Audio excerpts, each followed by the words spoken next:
จะได้จุ๊บเนื้อหอมในป่านี่นะ โอ้ย จุ๊บเหมาะ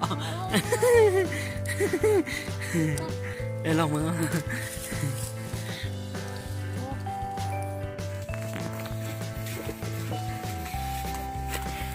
อยู่ไหนอยู่นะ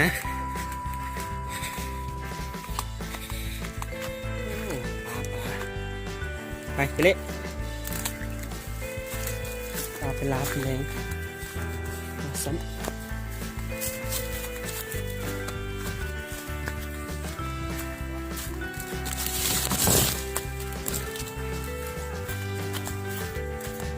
ตึงตึงตึง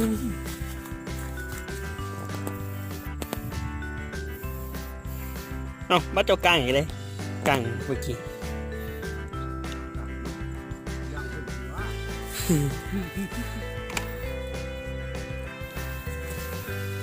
ขั้นตรงได้ป่ะ ปลดนี้เราดึงไปพุ่นเลยมั้ง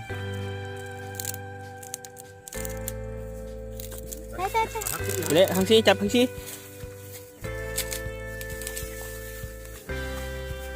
เอาปีงละสุดหนึ่งบ้านเหนือมันลาบ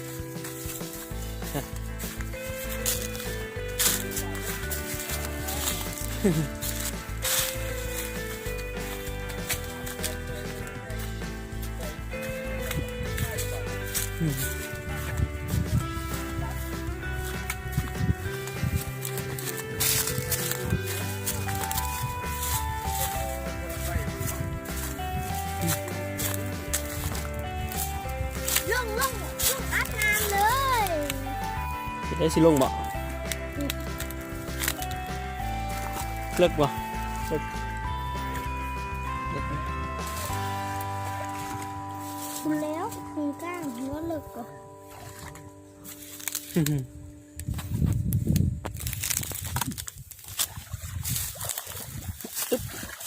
เฮ้ยจะได้มาเอามาโอ้โหเละ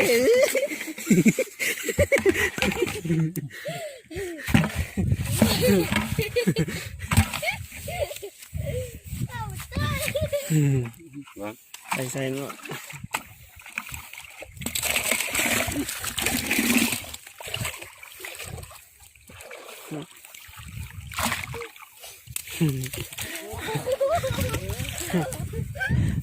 ลุดสบายกี่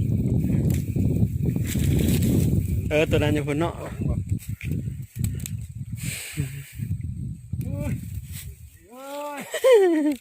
เย็ดเนี่ยตกหันจิเละแย่ง ป่านนี้อีกแล้ว บ่แมน ป่านยังบ่ กลางไร่ป่านี่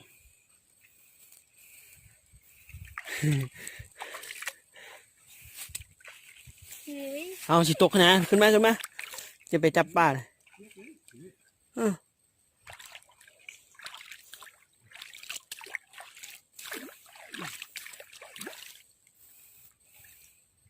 เดี๋ยวจะล้างมือ ซ่องโตกับตัวแห้งแล้วบ่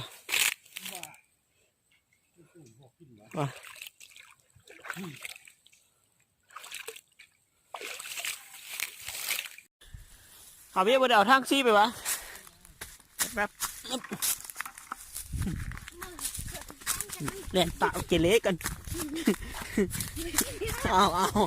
ปากกูซ้ำ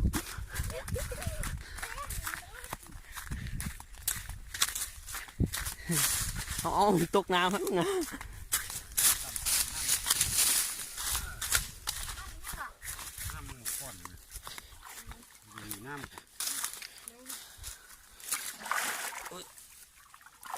เฮ้ยพ่ออยู่บนนี้ไล่โต๊ะเหรอเด้อชีวิตเต้น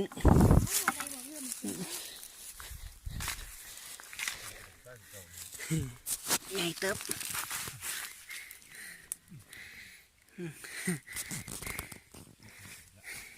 อยากตัวมึงยัง ดิ ปล่อยยังไงน่ะแต่เขามองหมด เบิ่งแล้วกี่เล้งที่ตกน้ำ บอกเขามองเลยมึงนะ บ่ อเขาอยู่เมื่อกี้นะ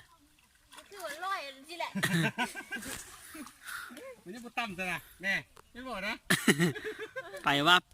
เอาปั้นกูพุ่งอยู่ รอดแล้วติ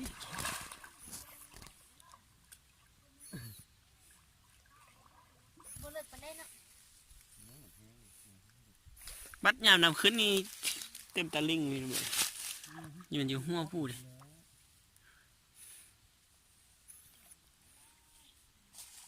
ในบ้านนะครับ เอา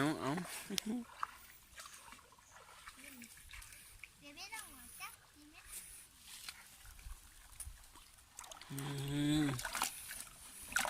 ได้เห็ดคอมตรงนี้แล้วเด้อเว้ย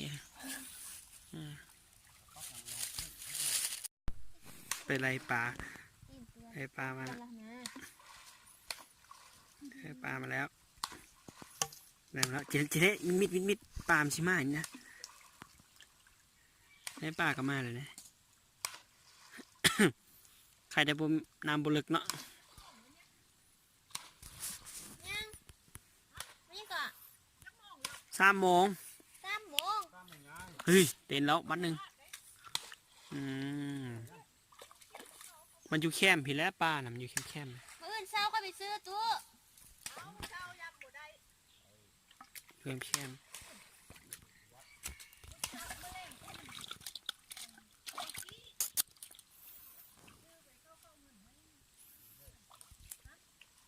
คุณน่ะเต้นปลาเต้นทางล่างเจ้านะครับ ปลาโดดอยู่ข้างล่างอยู่เมื่อกี้ติดแล้วตัวหนึง บ่ อืม ไล่ใหญ่ไล่ว่า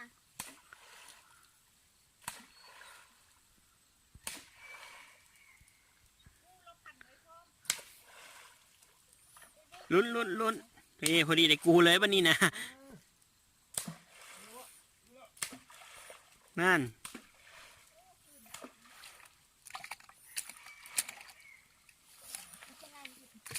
พี่เบ้ไปไล่อยู่ไปไล่ชนนี่พี่นะ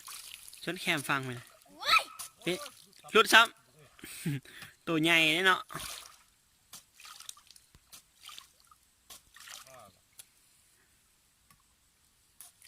เด้เบ้เอาอันนั้นไปเอาไหม เดี๋ยวเบ้ได้แก่ถุง เบ้ ดึกมาจ้ะ เบ้นี่ขึ้นตาฟังกันเด้อ วัดกูไปตู้กันได้ โอเคไว้เห็นป่ะอยู่นี่จะเละไป จ้า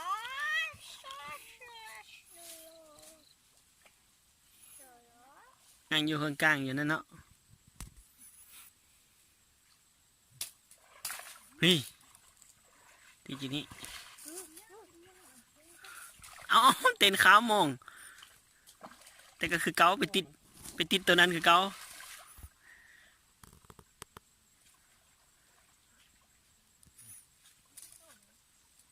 จะเละบ่เฮ็ดได้มันสิหลุดน่ะบ่อยู่ซ้ำ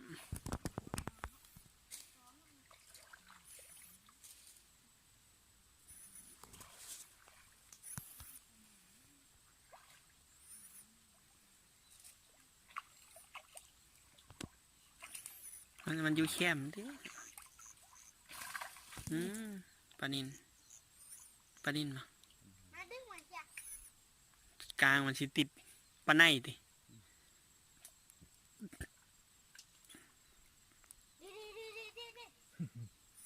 เอาอย่าไปกวนสิเละ คนนั้นให้มันพันก่อน ให้มันพันก่อน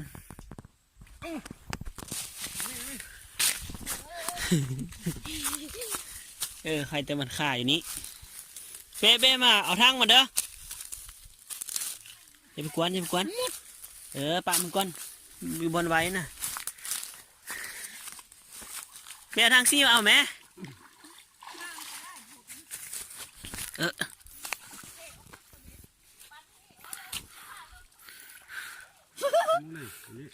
ั่นแหละ บ่ ไป อยู่ วะ เดี๋ยวให้มันดิน หมวกมันรักหมวก เด้เนี่ยแท้เด้น่ะเด้เนื่องนวลๆอยู่หั่น ไม่ให้มันลอยหุ่นหุ่นหุ่น ตัวใหญ่น่ะ ดูแจ้หุ่นน่ะ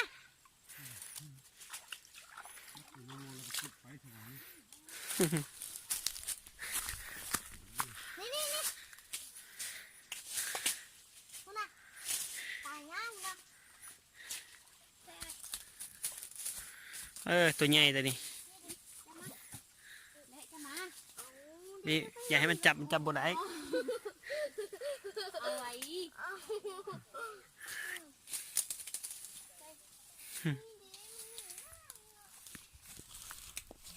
จับได้บ่ล่ะปลาดิ้นได้ปักมือได้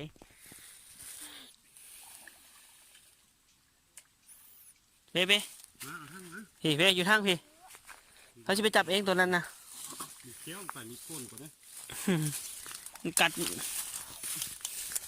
เนี่ยปลาอันนี้ชื่อน่าจะเละปลาไนเด้เนี่ยตัวนี้นะนี่ ตัวน้อย ปลาไนนี่บ่ปล่อยให้มันใหญ่กว่าปลาไนนี่ บ่ไฟรถทำนั่นแหละไม่ใช่ลกปลาเด้ อืม ดูหุ่นเจ๊ ใช่ ใส่ไปเฮ้ ดูปลาไหนปลาไหนนี่งามอ่ะเอามาสิกัดเห็นน่ะโอเอ อันนี้ปลาอย่างนี่ กระตอง ปูนปลาตองดีลาบตัวนี้เนาะแซ่บเนี่ยลาบเขาจะบอกโอ้ปลาอ๋อเขียวมันกับ เจ๊เด็จูเนื้อหอมในป่านี่นะ โอ้ยมันเลย จุ๊บเหมาะลองมือ โอ้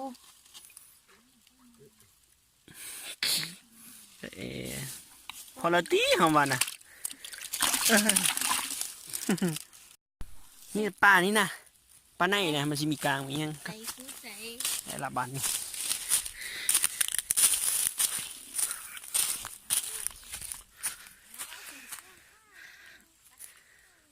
ทำได้ไหมนี่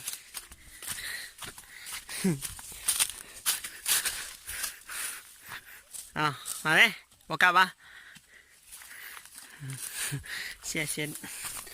ข้าวขาวก็ได้มะกุ้งก็ได้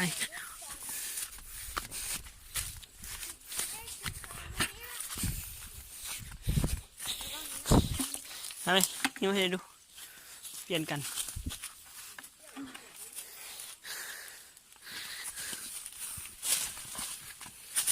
เอา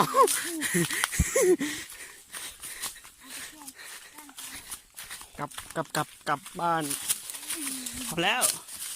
บอกแล้วพออะไรได้ไหม โอ้ใช้พอว่าเป็นป่าเนี่ย พอแล้ว ปีแลนย่าเบิ่ง ปลดพี่บอก บ้านเอิ้นรุ่นเดโอ้แซ่บ พอแล้วเนาะ มันมีแถว